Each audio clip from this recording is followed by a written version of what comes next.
Welcome to Absolute Counter, Episode 10. Rushing beats and bare knuckle. Hello, and welcome to another episode of Absolute Counter. This is Darkscream. And this is Magus. And so, we've had a couple weeks, right? yes, Good we couple have. weeks. Now, I want to start things off with the fan Q&A because we actually got some questions in regards to the topic we're going to talk about later on. The first set of questions come from BioPhoenix. He asks, first question, what is the most wacky and weirdest beat 'em up you ever played / seen?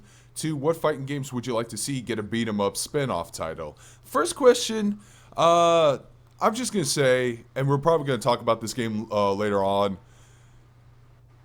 The Simpsons getting a beat 'em up game, the more I think about it, and the more, and I remember that game being really freaking good, is still kind of blowing my mind, even though that series is 30 years old. Well, I will say I played it recently through emulators, but it's still really good. It's still really a fun beat 'em up.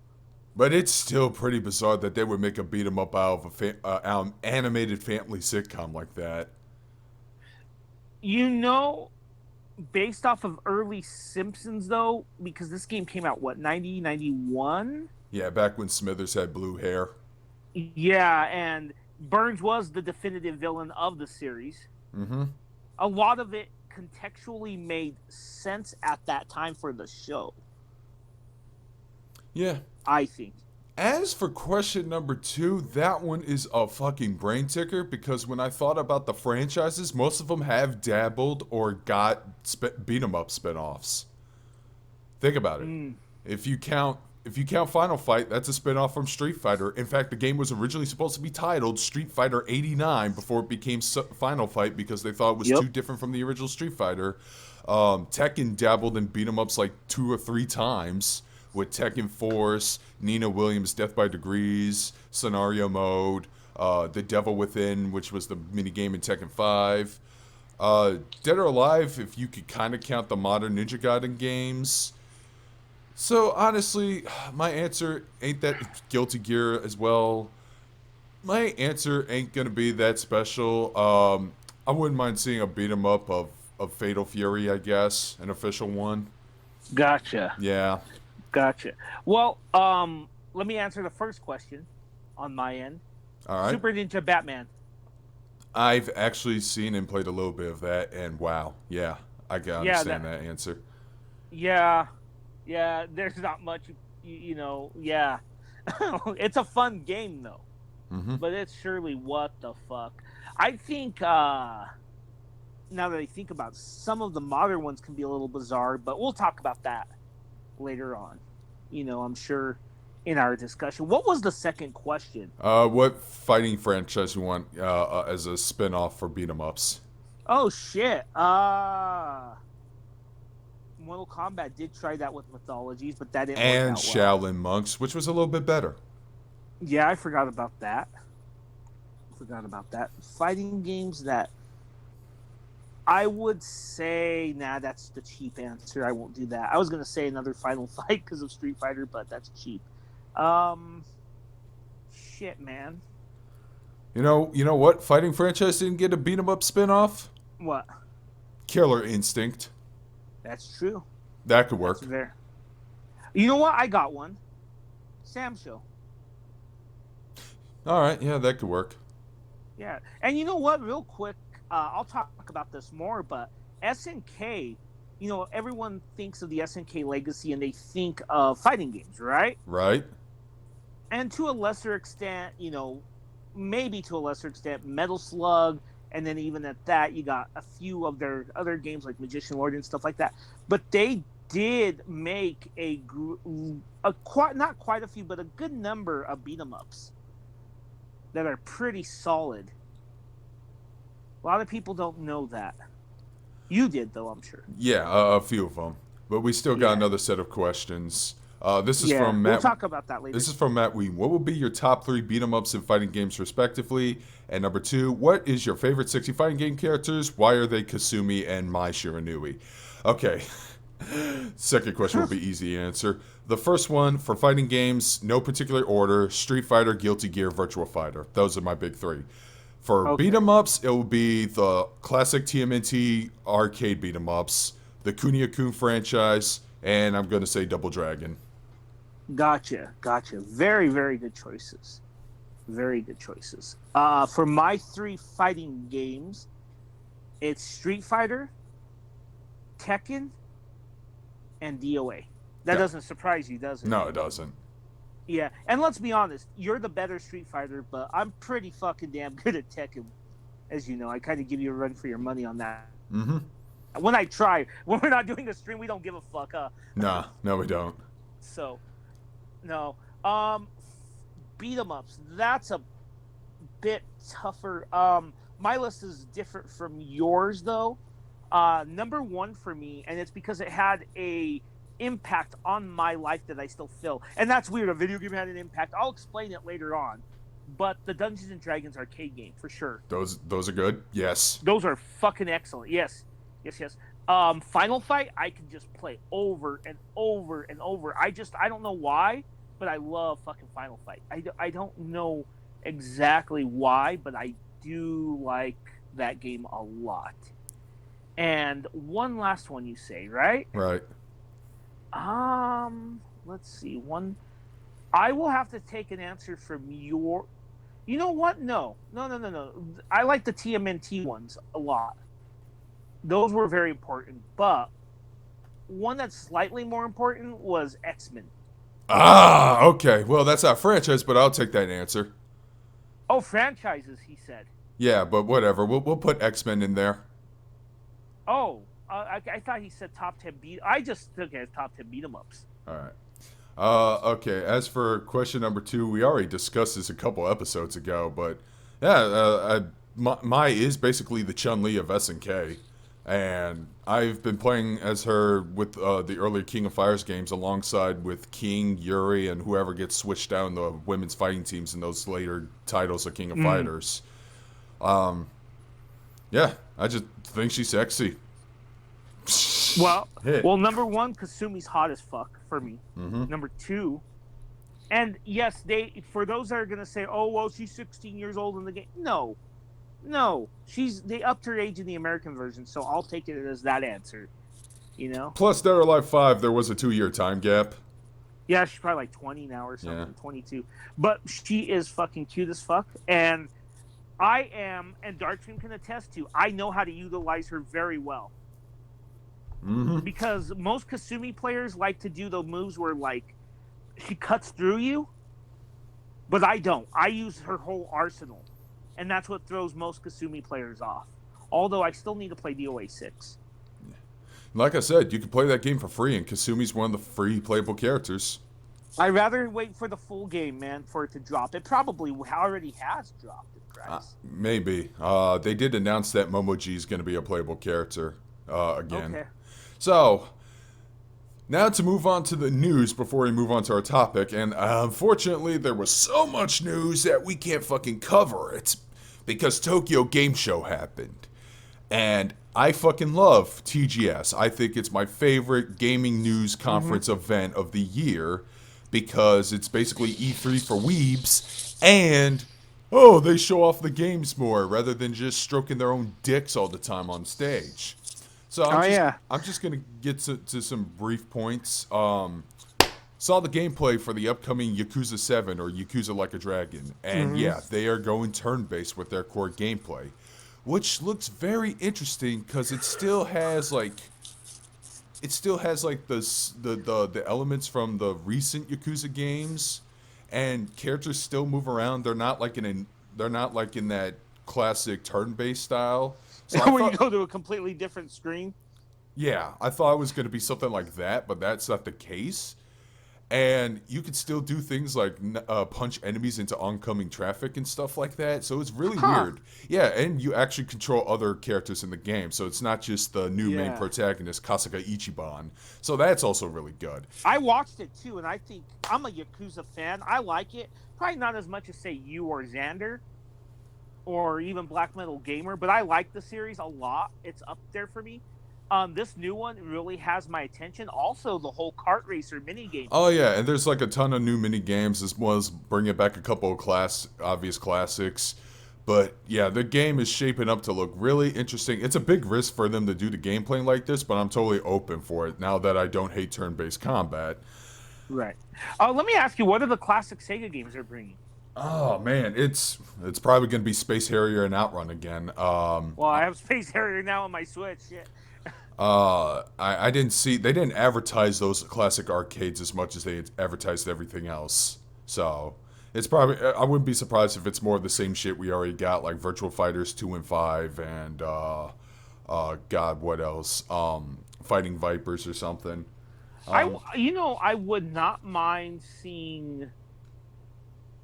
I honestly would not mind seeing Virtua Fighter 3 or 4 on there either. Especially 4, which is my favorite from that series. 4 is really good. 4 Evolution specifically for me. Yeah, that's the PS2 version, right? Yeah, the one that they sold for like $20 because they knew they were just making an update re-release. Yeah, that's the one I got. The most consumer-friendly update re-release at the time. Yeah. But yeah, that one's real good. But yeah, I'm in agreement with you. Okay. Little bit of the new Sakura Wars has been coming out. Apparently, it's going to get an anime adaptation too, so that's neat. The new Guilty Gear showed off a little more of the gameplay. It still looks pretty damn sweet. A lot of people are nervous that the game is probably going to be dumbed down for a mainstream audience that might not pick the game up. My friend he had a little bingo chart in order to explain what could happen, but that being said, game still looks really nice, and they actually revealed that the next character in the game is going to be May, the pirate, as a upcoming playable character, and she has a really cool redesign where she looks like she's wearing a full blown like sweater parka this time. Cool. Yeah, game's shaping up. So that looks. I might check that Guilty Gear. I haven't played a Guilty Gear in a long time. Also, more stuff of the Final Fantasy remake came out, which confirms that, yeah, part 1 is probably going to be the entire Midgar arc. But man, does it look cool. It does. And let me ask you this. We just had a discussion about turn-based, right? Right. Oh, yeah, that was another thing. Yeah. So one of the big announcements was Classic Mode. Yep. I'm probably not going to play it in Classic Mode. Me neither. And here's why. I know there's people who will, and that's great that they have that option. But my thing is, I played Final Fantasy VII when it was released, and I was around that hype. I experienced that game as a turn-based game. And I know some people say, well, you're not, blah, blah, blah. Being a purist is is stupid. If Classic Mode is a preference thing, not a better or whatever. I'm going to play it in an action sequence because I want to see the characters that I grew up since I was in middle school, these characters that I have loved, in a new light. You know what I mean?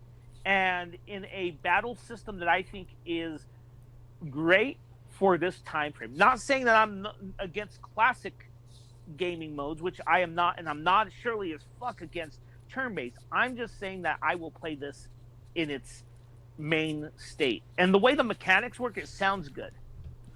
Yeah. Yeah. What's your reasoning for not playing classic mode? I just want to play. Well, I had a discussion with some people on the Discord after my stream last night. One of the people, I can't remember who said this. It might have been BioPhoenix. They said that it was pandering to the purists, but Lance and I agreed that if it's an option, as long as it's a decision you can make, that's fine. And I'm all for options and decisions. So it's a matter of preference. It's the same thing as let me ask you a question. What do you prefer, automatic or manual for your car? Automatic. Okay. I prefer automatic, but sometimes I don't mind the manual. But some people like manual cars. It's the same fucking concept there. It's what you're more comfortable with, right? Right. So that's I'm glad they're putting it on there because I have a buddy who was complaining that it was going to be an action game, but now he can play classic mode, whereas I can play it as an action game. Mm-hmm. Real quick too, I recognized a lot of the scenes in the in the game from the original. So, for example, the gym where you do squats and shit. You've played FF7, I'm sure. Yeah. Okay, remember where Cloud gets the cross dresses and shit? Yeah. Okay, They remember definitely hinted that. They didn't actually show what he's gonna look like as a chick yet. not yet, but what they did show was the gym and a lot of mini games. It looks like there's going to be some mini game aspects to this. It looks like an extended bike sequence. Yeah. Yeah, and then of course they showed scenes from the Pillar Attack and the Don Cornelio segment, and which we saw some of Members of that. the Turks like Reno and Rude. Oh yeah, they showed the Turks and Sang. Yeah, him too. Yeah, Sang, Reno, and who was the other guy? Fuck. Rude. Rude. Yeah, Reno, Rude, Sang, and the other one, the chick. Fuck, I didn't even replay that. But yeah, everything looks good. I think it's going to be one of the breakout games. It's my most anticipated game for next year. I know some people have Cyberpunk, which Cyberpunk is up there, but there's a couple of other there's maybe 2 more titles ahead of Cyberpunk, so that's just me. And let's see what else. Oh yeah, like a couple weeks ago, Nintendo showed off a fucking ring, and nobody knew what the hell it was.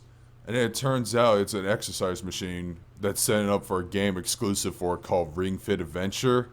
I saw the 7-minute like trailer for it, and speaking as a guy who's trying to get in shape, who's been losing a ton of weight because of a game on Switch, damn, I might actually pick this fucking thing up. I've been meaning to ask you about that because of your experience with fitness boxing, which has been a game that, has changed your life, for the best. And I was going to actually ask you about it. I was curious how you felt about it because of that.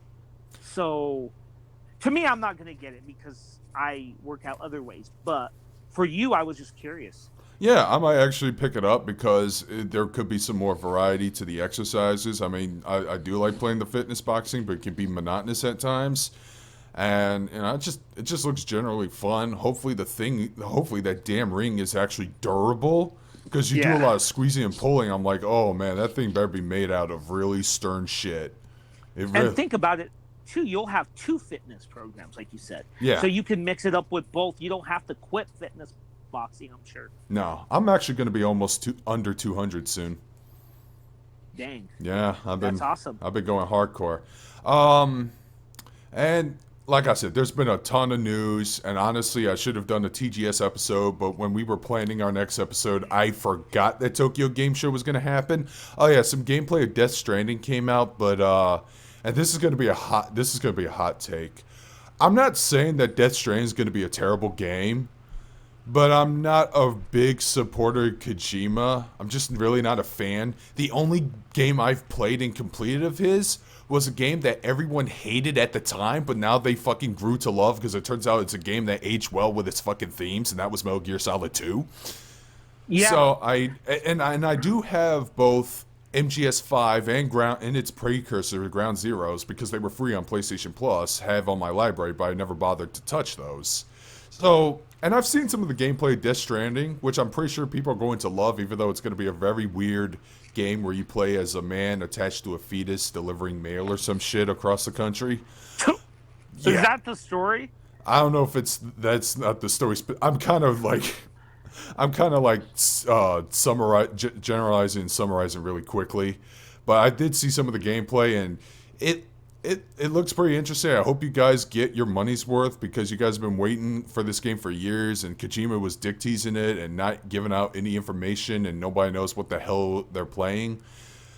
But I'm more excited for a game that's coming out this week, or by this week I mean tomorrow by the time I'm recording this, which is The Somnium Files. I talked about this game a couple of times ago. It's directed by one of my favorite video game directors, which I've streamed one of their games last night, which is the Zero Escape duology. Okay, that makes sense why you would be pumped for that. Yeah, and I already pre-ordered the game. It's already installed. I just gotta wait till midnight, and I'll be playing that game tomorrow after work and getting the time of my life for that shit. So I'm more excited for that. Well, for me, I gotta ask you 2 questions. You're not a fan of Kojima. Are you not a fan of him personally? or are you not a fan of his work, or both? I'm not really. Well, Kojima, I don't know him personally. He seems like an alright dude, but like his games, um, I just remember people seem to ignore this it's not now, but I just remember those games back in the day. They would just have hours and hours of cutscenes that were just sprucing in between You're gameplay. saying a fact. People like to ignore the facts. Yeah, they didn't. They didn't before. They didn't before Konami fucked them over. Oh yeah, I know, and that's the funny thing. Whatever Konami did was bad, but you cannot ignore the flaws in his games. Here's the problem with Kojima: he's never been really good at finding balance between gameplay. At least with the MGS series, the first MGS, I thought he did it good somehow. But after that, he was never really good at finding a balance between cutscenes and gameplay. Now, lots of cutscenes I don't mind, but I'll explain when I don't mind them. I think you can agree with this. Persona 4 and 5 have lots of cutscenes, right? Yes, they do. But those are what? 80-hour games? Uh huh. Okay. And I will Kojima admit, games. Persona 4 was a slow burn at the beginning, but once you get to like once you get to like Yukiko's dungeon, it's pretty. The gameplay gets more and more added to it. Right, but those are 80-hour games. Kojima games are maybe 10 hours, 20 at most. Same Uh, with Yakuza. Those games have long cutscenes, but the gameplay's average 60 to 80 hours. yeah, and that's the difference between Yakuza and Persona as opposed to Metal Gear. And then from what I understand, Metal Gear Solid 5 had more gameplay than cutscenes, but that's not the direction Kojima wanted. No, apparently there were some behind the scenes disputes which led to the Yeah. firing, but So Death Stranding looks cool, but I'm gonna do a wait and see approach I have a feeling for that game. people who don't do the research, and I'm not saying our audience members because they do the research. I have a feeling people who've been kind of mainstreaming and not doing enough research. I have a feeling they're gonna play this game and they're gonna hate it because it's not what they're expecting. They're gonna be like, No, that's probably what's gonna I happen. want to go shoot stuff. What the hell? Nah, nah, nah. And Well, whatever, they Kojima, got your money. look, Kojima's always been a storyteller. Yeah. And if you look at the MSX versions of Metal Gear and Metal Gear 2, you can surely tell what he was trying to do. And then, of course, two games that I think are overlooked by Kojima fans is Snatcher and Police Knots. Wow, we were just having that discussion in my stream last night. I wanted to see like remakes or remasters of both. They both need remasters. Oh, of that yes, game. they do. Yes, and he was very good at making those type of games. He even made one of those memorial games or whatever. Tokimeki Memorial? Yeah, he made one of those, I think. Well, that is a Konami IP.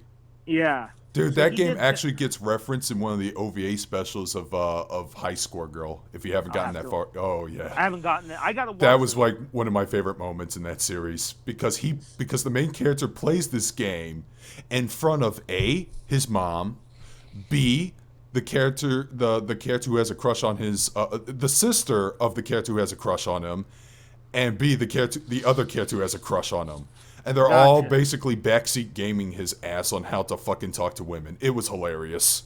I hate backseat gaming. Reminds me of certain people. Anyway, won't go into that. Yeah, but I think you'll get a kick out of this scene if Oh, I I told you. I will. I could probably relate to it in a way, not in a romantic way, but in other ways. So yeah, that's my whole thing on Kojima. But I am one person who I think his best game that he's ever made, in my opinion, is Metal Gear Solid 3. I honestly believe that. But I've played a little bit of it. I still have my PS2 copy of Subsistence. I haven't beaten it yet, but what I've played, I enjoyed. yeah, that one I think has a better balance. But then 4 completely wrecked that balance. I never even touched 4. But anyways, Yeah. we need to. I think we are at our mark. I really don't want to talk about what I've been playing this week because it's actually already going to be in the subject of what we're discussing. I'm just gonna say that I made a mistake. I told you this last night in your Discord, in our Discord. I'm supposed to be what was it, Trails, and I love that game. But then I made the mistake of, I'll play a little bit of Fire Emblem for my 6 hours in. 32 20 hours later. hours later. Yeah, that game is really fucking good. It's Darkscream. if it's Oh, fine sorry. if you don't beat Trails of Cold Steel 2 on time for another episode. I have a backup episode, although it's probably not going to be. It's probably something you're not going to like contribute to much, but We'll probably have to maybe do in the something next, now. if that's the case, maybe I can like do the next episode, talk a little bit of what I played about the Somnium Files, and tell you why I fucking love the director Kotaro Uchikoshi so much. Or And freelance or freestyle it. eh, I'll that too, but I don't want to do two freestyles so quickly. Maybe the only thing that you could contribute is probably ask some questions or something like. No. Well, we'll talk about it because I that's been kind of our goal is to not be in that trap. All right. So anyway, I will say this though, I do have a game coming out this week, and that's Link's Awakening. Oh yeah. All right. Anyways, now we can move on to our subject: beat 'em ups. Hooray! Yeah, I say that. Yeah, beat 'em ups are the shit. Oh, okay. The way you said "hooray" was like the most sarcastic, unenthusiastic, No. low Well, energy. you know what? I meant to say enthusiastic, but it came unenthusiastic. Hooray! And I am, yeah, and that's a big mistake on my part because I'm a very sarcastic person. And there was much rejoice. Yay! Yay! Okay. Well, beat 'em ups might have been my second favorite genre in video games, because who doesn't love a video game where you take it to the streets and you fight off hordes of enemies. You just fucking punch their freaking faces in order to like rescue your girlfriend or stop some crime boss or stop an evil overlord or whatever. You don't just drive there, you walk in the streets of Metro City, you fucking clean town up because you're the goddamn mayor of the city, of that city, and you was a pro wrestler, and your girlfriend, your daughter's boyfriend, and some ninja who wears Nikes go take the streets and take them back from those fucking assholes at Mad Gear. As well as, saving April O'Neil or bringing back the Statue of Liberty or whatever. I love beat 'em ups. I've always have. And I actually have an opening question. What's the first ever beat 'em up game you've played? Probably Double Dragon on the NES. All right. Here's my answer, because I've had one that I actually have fond memories of, and then I have one that has vague memories of, but I remember owning this game. I remember playing it a little bit. The one I fondly remember is Teenage Mutant Ninja Turtles 2, the arcade game, which is the port of the arcade game for the NES, not to be confused with the first game, which was a side-scroller that was also kind of chaotic and hectic and pretty bad, and it led to a very memorable classic AVGN episode. And I did love that game a lot. The other game I also owned, that I had in my house for a while, I was like a little kid, I really didn't own it, I think it was my brother's, but I knew I had this game, I just forgot what it was called. And it turns out it is kind of vaguely tied to the Kunio-Kun franchise in a way. Mm-hmm. It was Target Renegade. Have you heard of this game? I thought Target Renegade was the first Kunio-Kun game. Well, here's the thing.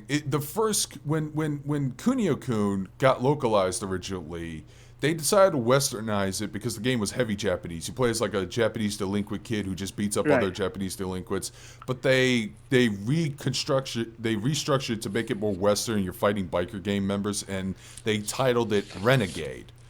But apparently the game had 2 sequel ports for consoles, kind of like how Final Fight had 2 sequel ports for consoles.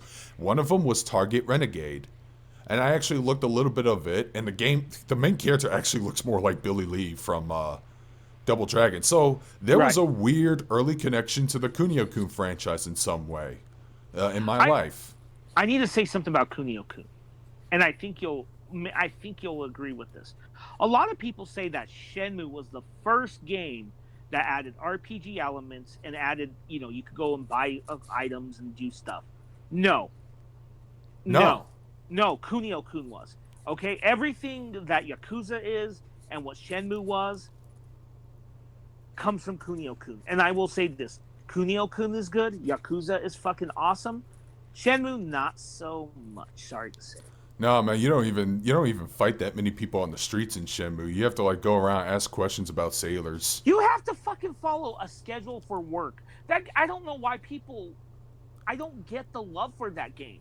And people are like, well, you're fucking looking back at it in 2019. No, motherfucker, I bought that game on launch day in 2000 for the U.S. release for Dreamcast, and I didn't fucking like it. And you know what I ended up doing, Darkstream? Trading it. Fantasy 9. Oh, okay. Yeah, that and Final Fantasy 9 came out, and I ended up playing that way more than I did fucking Shitmu. So there you go. So yeah, like Kunio-Kun or River City Ransom as it was initially, it was the first beat 'em up game to have like an attempt at an open world, have you explore, go to towns, buy items that will level up your stats, and you learn new skills that way by beating up enemies and collecting their coins and shit.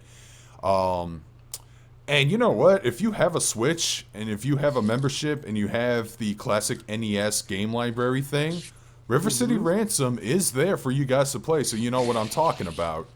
Yep. Yeah, but my first exposure to River City Ransom actually came from like the first Mega 64 video I've ever seen. Oh. It was a pretty hilarious video too, because it's just Rocco getting hit by Derek with a stick and he screams barf while dropping coins. It was pretty funny. Mega 64 is pretty good.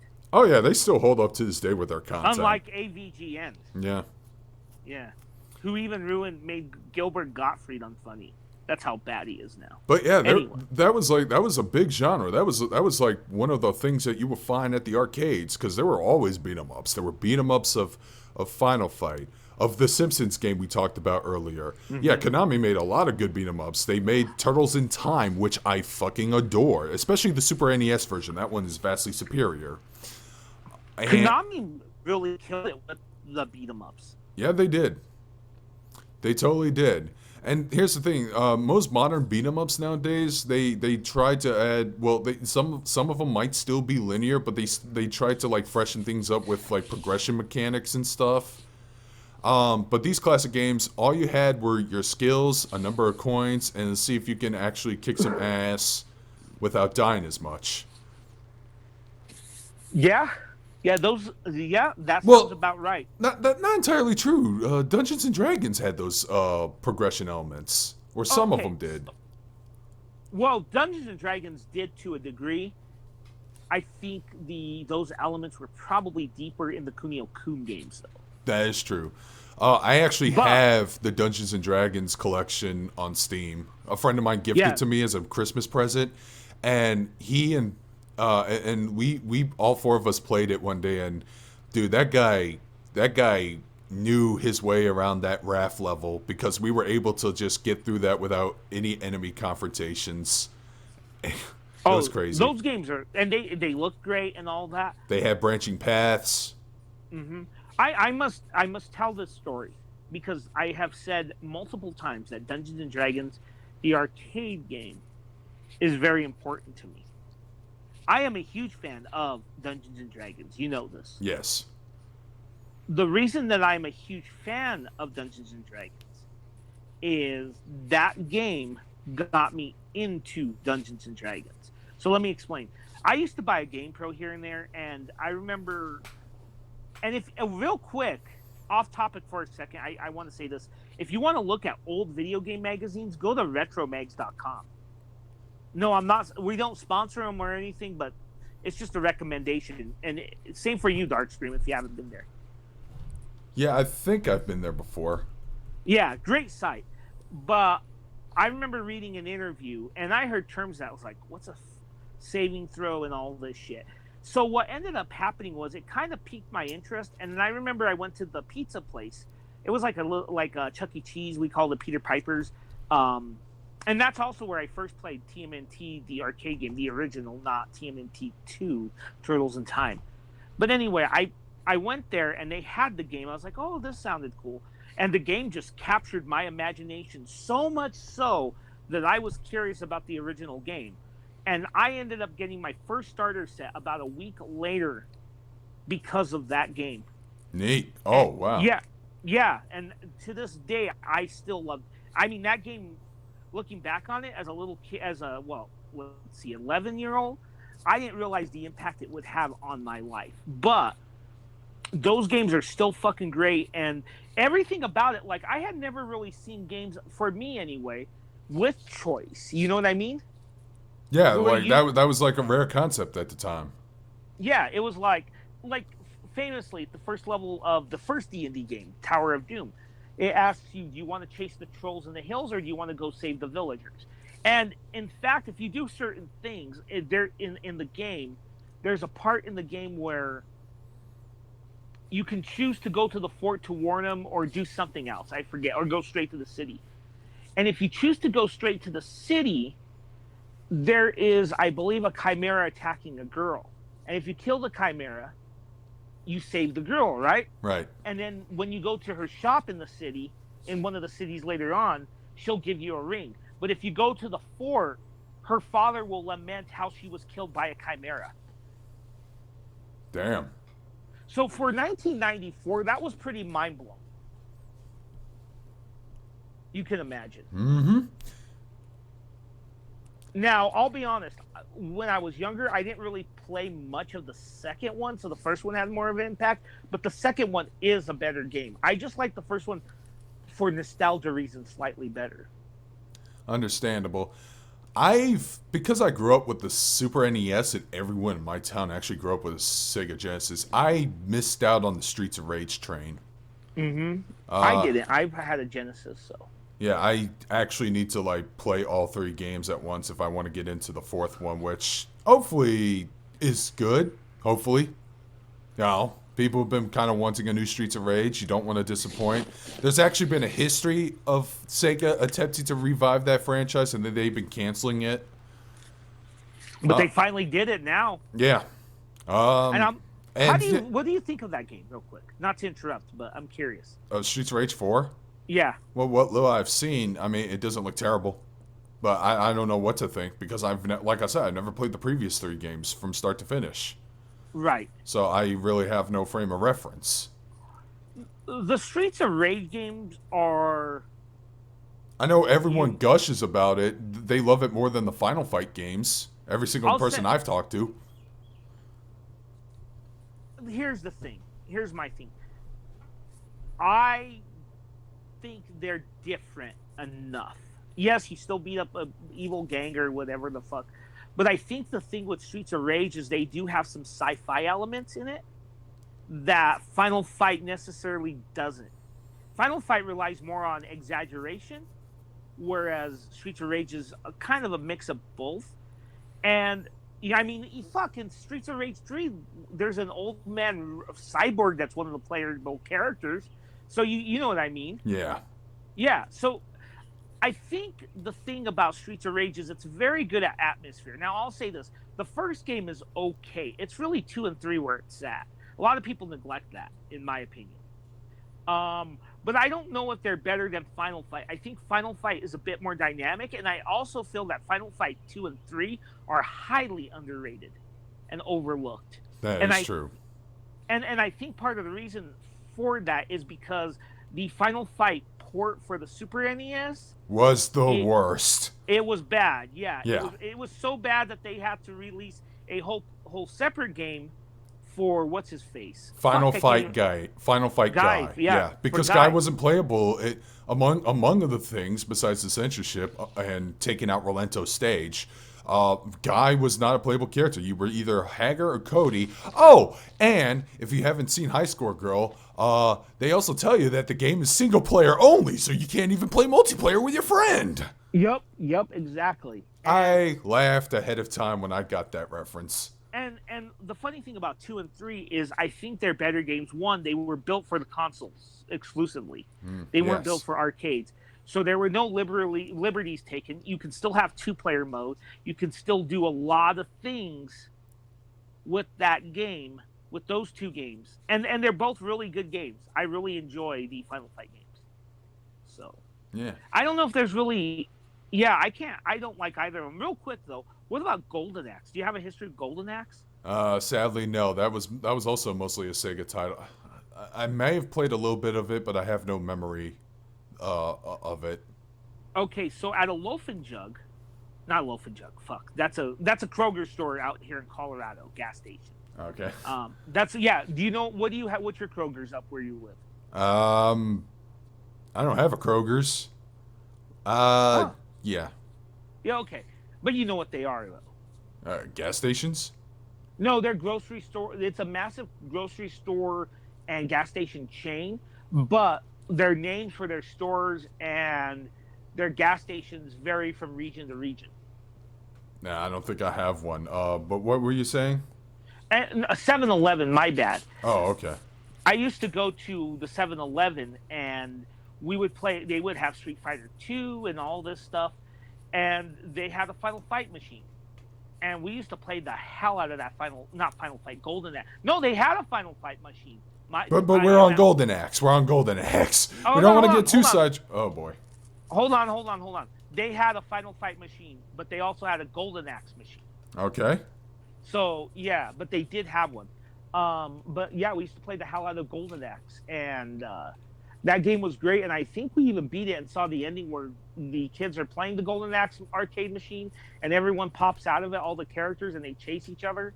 That's Yeah, weird. that's the ending. Not Final Fight, the Golden Axe port for Genesis. I have the Sega Genesis collection, which also shows that I don't need a Genesis Mini. Just saying. But the Golden Axe port is like a lot of home ports, like your Ninja Turtles 2 arcade game, where they added a level. So in the original game where you fight Death Adder, the final boss, Uh huh. you kill him at his throne, in the outside of the castle. But in the Genesis version, you actually have to go inside his castle and I think fight his master. Ah, So, that's so interesting. yeah, it's just one of those. It's kind of like how Ninja Turtles 2 added that whole stage where, like, there was a machine that was causing it to snow in the middle of summer. Yeah, here's the thing. TMNT 4 Turtles in Time for the Super NES had a shit ton of more changes to the arcade version. Yeah, They've added, like, more boss battles, like with the Rat King, Bebop, and Rocksteady on the pirate ship instead of Toka and Razor. Toka and Razor actually moved to the exclusive Technodrome stage. There was also this very interesting boss battle with Shredder where you have to, like, throw enemies at the screen in order to damage him. And in the final boss, you fight the Super Shredder from TMNT 2, which is great because the Super Shredder was like the biggest letdown in that movie. He kind of was, Huh. man. It was a very anticlimactic end if you've seen it. yeah, Secret of the Use. yeah. I've seen it. I saw it when I was a kid. But I do like the fact that the beat 'em up genre still consistently existed, even though some of them are just glorified RPGs or whatever. One beat 'em up I played a lot of, and I was actually tempted to stream it, but I got too distracted with the Zero Escape games. This one still counts as a beat 'em up to me, and I wish they would make a spiritual successor to it, but this company is probably going to be sticking to two different franchises for the rest of their fucking lives now. Okay. You know what I'm talking about. You probably know what I'm talking about. It's based off of a classic movie. No, I don't. Warriors, come out and play. I really don't. What is it? I just told you the title. You've never heard of the Warriors? Oh, the Warriors. Okay, I've never seen it. That's why I'm not familiar with it. Oh, I've seen the movie and I've played the game, which is actually a really good adaptation of the film. Yeah, I've heard the game is good. The game is pretty. It's aged with the PS2 jank and whatever, but it is a great beat 'em up game because you would traverse through little mini maps of the streets of New York. You get into like brawls with other people, and you can also order your clan to like scatter, watch your back. You do other things like steal car radios and shit. But I love that game. It's violent as hell, which is funny because the original Warriors films, there's not a whole lot of action sequences, but the video game kind of fixes that as well as develop the backstory of some of the Warriors characters. Right. I mean, like the first couple hours are dedicated to like setting up before the meeting with Cyrus. It's a really fun game. It's available on PS4, although they took away one of the songs that was kind of important to the game because it not just Copyright. Yeah, some copyright bullshit, which is why I still have my PS2 copy. Gotcha. Yeah, they took out "In the City," which was used as the ending credit song in the film. Oh, Yeah, dumb. I didn't like that. But okay. Well, yeah. Well, copyright but shit. they still make beat 'em ups this day. Some of them even in classic style. One beat 'em up I have played a lot on Steam. It's this Hmm. game called Fighting Rage, Okay. and it's one of those homage to like classic beat 'em ups and fighting games. Stories. And here's the fun thing: that game also has like branching paths, and Right. depending on where you explore in the game and what you do in certain areas. There's not really a progression system leveling up your characters, but that's fine because the gameplay as it is, it's great because there's a lot of like fighting game combo logic you can do in the game. Like characters have certain Okay. special attacks, and then you could chain it with your like your special meter attack. So how well you do in the game depends on how well you know your combos, which is great because there's like a training mode that has like a fighting game esque combo trainer mode where it can teach you how to play a certain one of the three characters in the game. See, you play as this one. The three characters you play as is you play as a chick named Gal, who kind of looks like Mai Shiranui. And you also Hmm. play as a ninja character by the name of F. Norris, who is basically, hey, Guile as Chuck Norris or whatever. Or, no, Yeah. Guy as Chuck Norris. He plays like Guy from Final Fight. It's pretty obvious. If you played a lot of beat 'em ups and fighting games, you're going to get the homages with the character designs and everything right away. And then Ricardo, he's the bull, but he's like the heavy grappler character. It's very interesting because one of the decisions you make is that in the first stage, one of the characters holds a female hostage at knife point, and if you get close to him, he's gonna stab and kill that woman, and it gets into the boss fight. However, earlier in the game, if you pick up a knife and you go on to the next part of the stage, all you have to do is throw the knife at him. He will let go of the woman, she's safe, and then you get to the boss fight, and that will lead to like another branching path. And there's like multiple endings depending on which pass you take and how many characters are in the game. Now, this is my biggest criticism with the game thus far. There's no online mode for the game, so you can't play the game cooperatively with your friends, which I think was a big fucking shot in the foot right there. Right. So you can play couch co-op, and they do have a mode where if you beat the game on normal mode, you get to unlock CPU assist mode, so you can actually have allied CPUs to get the other endings with like playing up to 2 or 3 characters. But other than that, I do love the game a lot, and That sounds like a lot of fun. it It's on is. Steam, you said? Yeah, it's on Steam. Fight and Is Raid. it on Switch? It's no, but it should get a Switch port. It should. I don't know Yeah. if it's going to, but it should because the music's great, the sprite work's great. There's a lot of little touches here and there. Like for example, you can actually like change the screen to make it look like a classic arcade scan lines or whatever. And, Oh, yeah. And when you start the game up, it actually starts up like a Capcom arcade machine, you know, with the little text that's spaced out and shit. Right. While doing the RAM and ROM check. It's pretty fun. It's pretty fun. Oh, so that's your modern one, right? One of your modern ones. That's one of my modern ones. The other one I want to talk about a little bit because you told me about what Xander said about Scott Pilgrim, the video game. Now, I love that game, and it's clearly a spiritual successor to River City Ransom. The only difference is that game is level based, not open world based. And when you said that River City Girls was like the best beat 'em up since Scott Pilgrim. Well, to be fair, he hasn't. You know what? To be fair to my my friend and podcast partner, listen to. Yeah, guys, listen to Blast Podcast. Shameless plug. I will say this: he did tell me he didn't play a lot of the new beat 'em ups, so he hasn't probably played the one you mentioned or 99 Vitas, which I'll talk about, or Mother Rusher Must Bleed. Which is fucking So- crazy because when I thought about more and more, dude, that's a 9-year gap. Well, here's the thing: he just hasn't played them. Xander's got a very busy guy too, so and I know I'm as close to him as I am you, and he's exceptionally busy, especially these days. So I've heard a lot about Mother Russia Bleeds, but I never played it yet. it's Though really good, but it's exceptionally bloody and explicit. That's cool. I like it. I I like like it. kind of expected from a title called Mother Russia Bleeds. I have it on PS4. Maybe I should pop it in.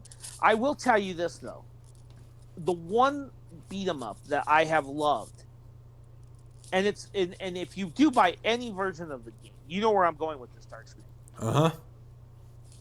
If you buy any version of the game, buy 99 Vitas on Switch. Yeah, you told me not, that one has the most. It's on my wish list, so when it gets discounted, I'll probably pick it up. Yeah, well, it's worth $10, but but it probably get discounted more, I'm sure. 99 Vidas is based off of a Brazilian video game podcast, dude, which I don't know anything about. But I guess it's a gaming podcast. That's strange. But it's about these 4 guys, and there's a power called the 99 Vitas, and someone wants it, blah, blah, blah. You have to go protect it. 99 Vitas, I love it for a number of reasons. Now, my thing I have another complaint about the PS4 version. The hit detection seems janky on that one, but it seems much better in the Switch port. Like, it's perfect in the Switch port. So that's another reason to get the Switch port, even for that. And I mean, I'm not saying the hit detection is horrible on the PS4, but you can really tell the difference if you play both ports, like I did back about 2 weeks ago. Anyway, about 99 Vitas, Darkscream. Yeah. What it is, you basically go through these levels, which are based off of Brazil, South America. And as being a Hispanic American, I grew up watching not watching it, but seeing a lot of Univision and all that. And they have a certain kind of strange sense of humor. And that game kind of captures that, along with a lot of gaming culture and things like that. Well, the game is also very politically incorrect. I was telling my friend Black Metal Gamer this. Why didn't anyone complain about the boss in the second stage? Because he's a very stereotyped gay man in short leather shorts and his ass crack hanging out and over that and when he powers up he drinks rainbow liquid. It's so stereotyped. But I asked, why did no one complain about that boss? Man, I would have to say because probably because not many people played the game, and that's the advantage of being a niche game. Mm-hmm. You get away with bullshit, and journalists don't give a shit about you, and you can be like, fine, whatever, I'll mind your own damn business. I'll just go back to enjoying this game I love. So yeah, exactly, and I think that was also Jason's point, that not a lot of people played this. Black Metal Gamer's point, but other than that, the game also plays the way the game plays is you go through levels and there's a shop, right? Right. And in the shop you buy extra lives or power ups. So power up new abilities, not power ups per se. So when you buy an ability, you buy an ability at level 1. Each ability has 3 levels. Okay, say you go through the game. There's no continues in this game, just letting you know. But say you die, right? Right.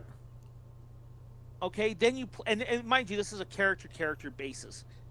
You go back and you repeat the game with the character.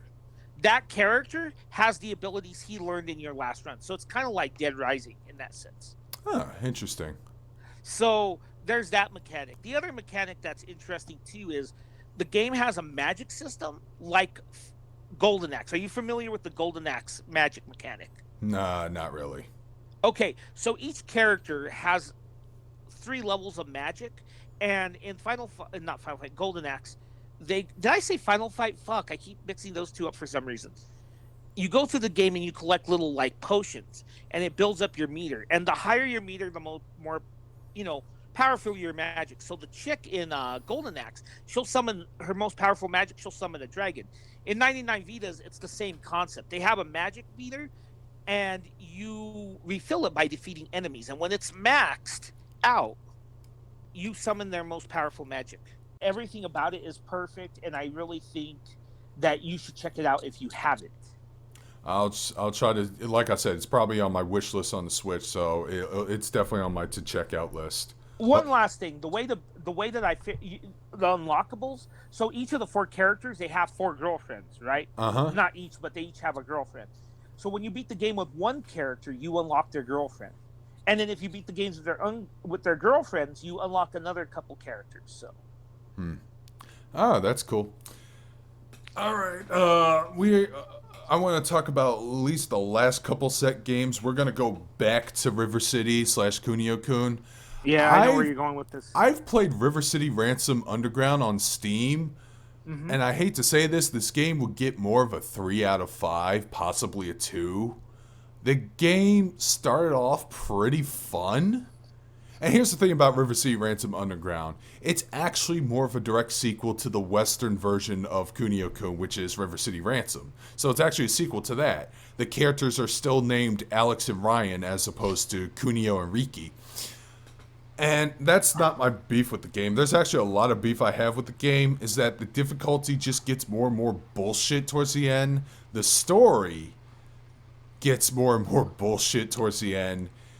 Everything gets more and more bullshit towards the end. They unlock a character towards the end of the game that you're not going to fucking use because her stats are already so low, and there's really no point in backtracking and leveling her up.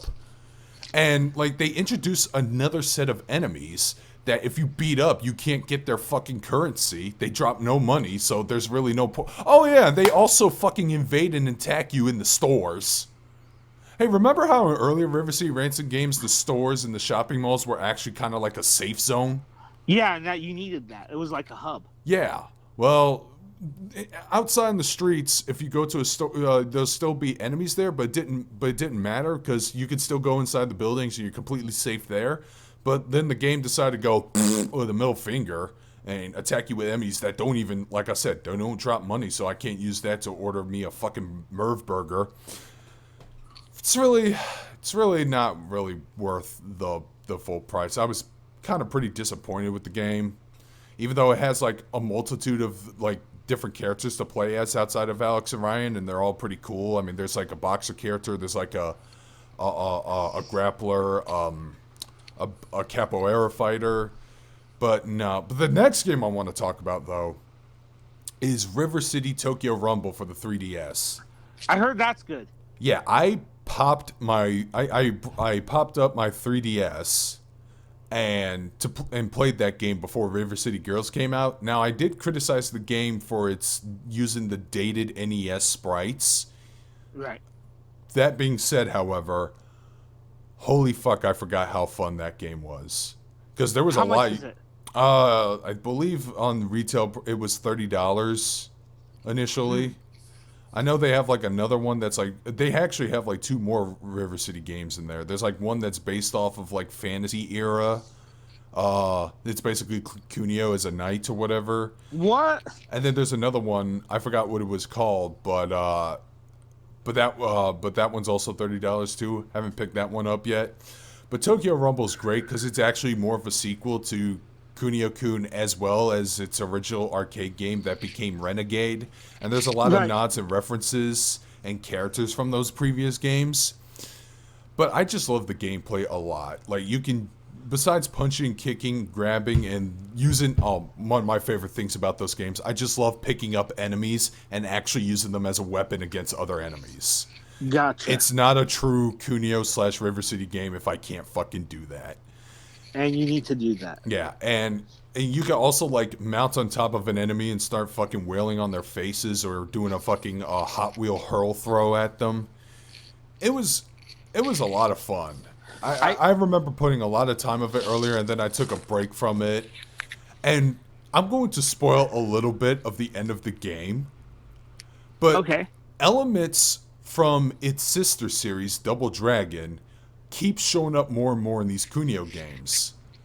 Yeah? Yeah, they do. River City Girls is proof of that, too. Yes, it is. As well as River City Ransom Underground, Obobo is the principal of the school. If you What? can, yeah. But in River City Tokyo Rumble, one of the final stages is that Kunio and gang go to Hong Kong, and if you take a closer look at the stage, it looks a lot like that fucking street stage from the first stage of Double Dragon. And one of the funny things is the sub-boss battle in that stage, you fight 2 of the enemies from Double Dragon. What? Willie and I forgot the other guy's name. But those 2 enemies with River City-esque sprites all accompanied to the first stage music. And I thought that was pretty awesome. That is pretty cool. Yes. So yeah, River City Tokyo Rumble. If you still care about your 3DS, I suggest picking up that game because it's pretty damn fun. I still play my 3DS, so Yeah, yeah, they have elements of that, Renegade, and there's a little bit of dodgeball there too. They've added Dark the dodgeball mechanic. Darkscream. We're almost done. But let's Yes. close this show talking about River City Girls. Yes.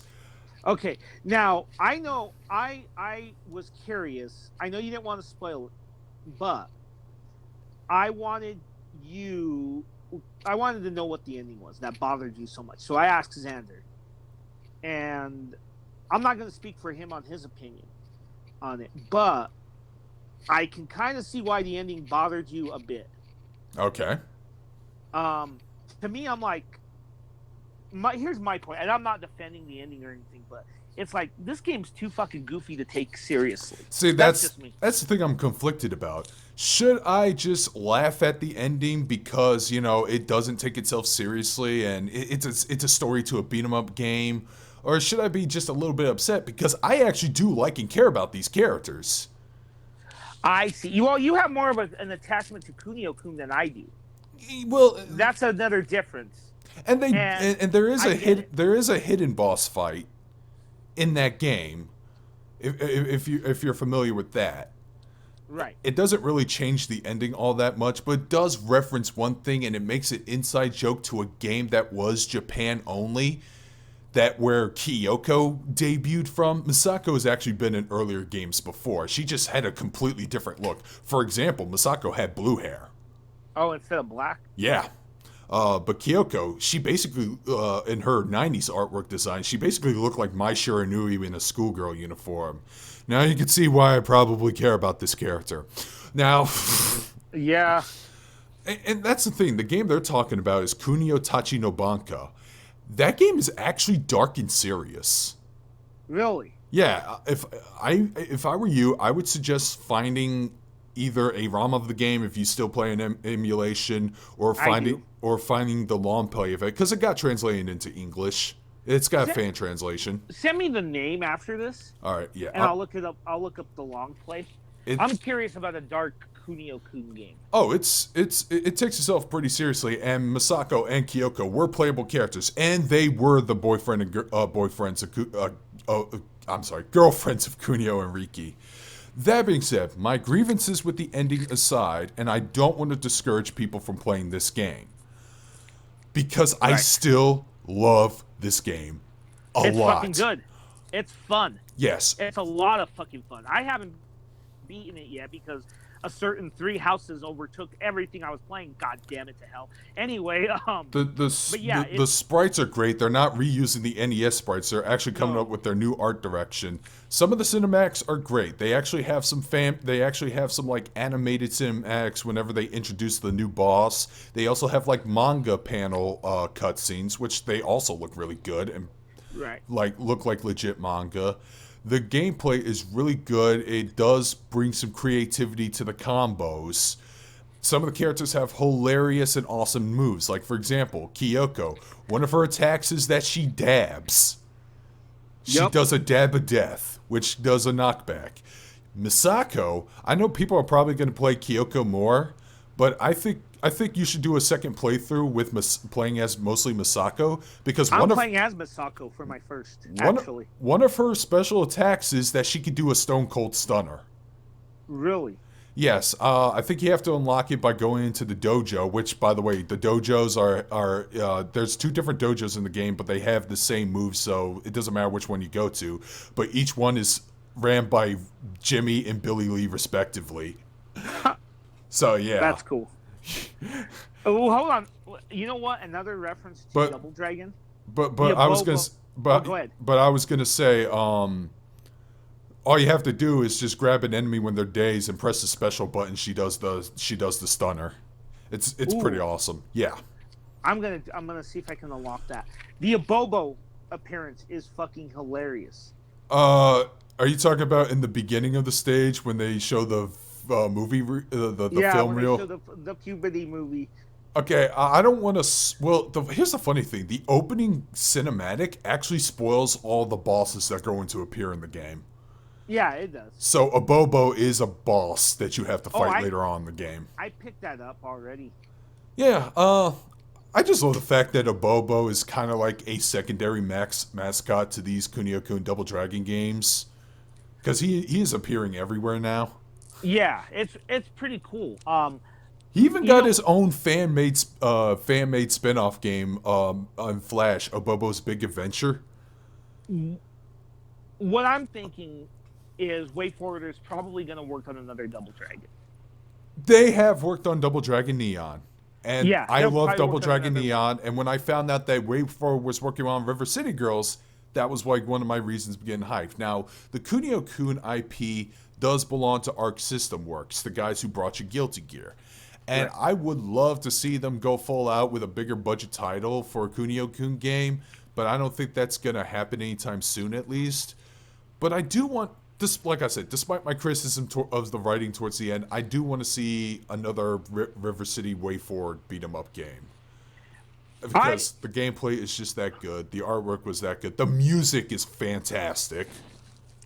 It's probably gonna be in my top 5 game of the year. Probably mine as well. I want to say this about WayForward. I've said this $30, man. It's only half the price of a game, but it's twice as worth it. You're pumped for it. Well, hold Oh on. yeah, it was one of the games I was hyped for this September. WayForward kicks ass in general. I mean, let's not forget, these guys fucking made one, if not my favorite, Contra game, Contra 4. Which I still own my DS card, and I play the hell out of it.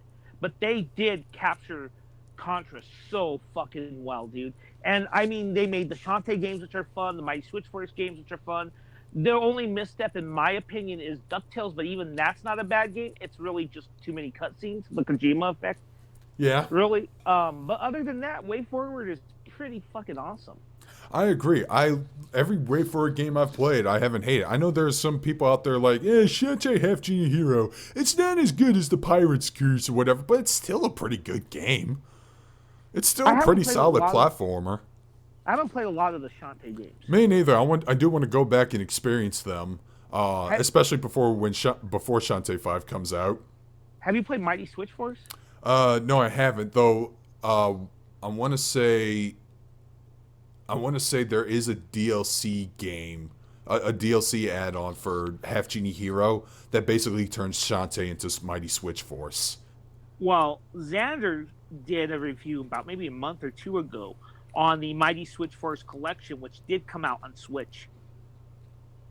Yeah, and they even made a joke about that. It's like, finally, a game called Switch belongs on the fucking console it deserves to be on because it's also called the Switch. Holy shit. Well, I'm not really done gushing about River City Girls and WayForward. I'll let you do it because you beat the game. One question, though. Yeah? How is the replayability in this game? It's pretty solid. You do get to unlock at least 2 more characters after beating the game.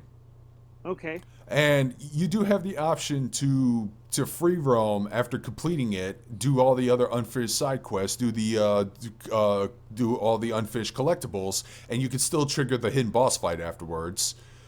And then you can new game plus it, beef up the difficulty, play as a different character you haven't leveled up with much, and just go through it all over again. Like I said, the combos are crazy. Like, you can do a juggle, and you can follow it up with a jump and then a special attack. I really do like this game a lot, and I want to see more Kunio-Kun games. Obviously, there is another Kunio-Kun game coming out next month. It's called It's actually an update version of an existing game. It's called River City Melee Mock Battle or something like that. Mm-hmm. And it's basically an arena. Wow, okay. It's basically an arena fighter, and it uses the classic sprite style of River City, like I said before. But there's like a shit ton of characters to play as and all that jazz, including Masako and Kyoko are in the game. And you know what my dream River City fighting game would be? What's that? Okay, it's still published by Arc System Works, so therefore, kind of like my Negima answer, I would definitely like the graphics engine to be like Guilty Gear and wow. I'm sorry, are you chewing on something right now? No, I'm not moving. Chill out. That's weird because I'm hearing like weird candy wrapper noises. No, Huh. I don't chew during podcasts. You know that. It sounds like you got something in your mouth right now. Mm-mm. Yeah, my mouth is empty as a motherfucker. Right. No, it is. Don't be an Alex, Darkscream. I'm trying. I'm trying not to, but like the noise is actually causing me to lose focus. But anyways, back on track. Okay. Obviously, I want the game to kind of visually look like Kill la Kill If, Dragon Ball FighterZ, and Guilty Gear. So you know what you've probably seen those games. You know what they look like. That's why I want on Kunio-Kun. The gameplay would still be kind of an arena fighter, but I want it to play. Hear me out on this, as a spiritual successor to Def Jam Fight for New York, where you could I heard still. that game was good. Oh yeah, where you could still use weapons, and hell, you could still pick up your opponents and swing another guy into another guy. That's how I want my ideal River City game to be. That, and maybe a spiritual successor to the Warriors, if they had the budget and time to make a game with more ambition. But I don't see that happen. That's just me fantasizing. But yeah, that's what I want to see more of. Because who doesn't like a hot-blooded 80s-esque delinquent just going on the streets and beating up other delinquents? It's always fun. You never get tired of that shit. Well, River City Girls. You know your Kunio-Kun and River City shit. Yeah. There is a Kunio-Kun collection that's out in Japan for the Switch, but it hasn't I haven't heard any word of a Western release of that game yet. Well, that game has a following here, so. Yeah, it does. It's a small following, but it's a following. You know, there were people who were also mixed about the ending of River City Girls. There are people who are familiar with the River City / Kunio-Kun franchise. They're out there. We're here. We're loud. We want more games. Gimme. Exactly. And I'm a casual fan, but I enjoyed River City Girls. All right. That's all we got for beam ups. We kind of went overtime on it. But Nothing wrong with that. no, it's not. So, we can find your channel on youtube.com/MagusX1. Another announcement. I've probably had made this announcement twice over, but just in case if you're a new audience member or if you're like an older audience but you're not familiar with this, we have a Discord server. It is a Discord server to the Magus X1, and we run a tight diesel ship on that bitch. Mm-hmm. It's fun. Okay, you totally missed the diesel ship joke, but okay. Okay. Anyways. I missed it. Dude, sometimes I just don't get references. That's just how it is. I'm bad at that. It's a reference to a Kelsey Grammer movie called Down Periscope. Never saw it. Oh, so there you go. It's pretty damn funny. I like it. Okay. I'll check it out. But I'll post a link below, and you can introduce yourself. We have discussions there. I also advertise Absolute Counter. I advertise my own content. You can advertise your own content if you like to make videos on YouTube as well. One post per chat, one post per server. Yeah. So do not post your video in different channels. Just post it in one channel. So, for example, if you got like a video game discussion, you could probably post it in the video game tab and only there. But we also have a section for Absolute Counter. We have a section for him and Xander's Discord, Blast Podcasting. And yeah, about every Sunday evening, I try to get into a Discord chat and chat with people, although I've been drinking a few times. But man, I was drunk as a motherfucker when playing Zero Escape, and that's a game that requires you to use your brain and solve puzzles. And you should have seen how the audience was reacting. How many bad decisions did you make? Well, there was this one puzzle.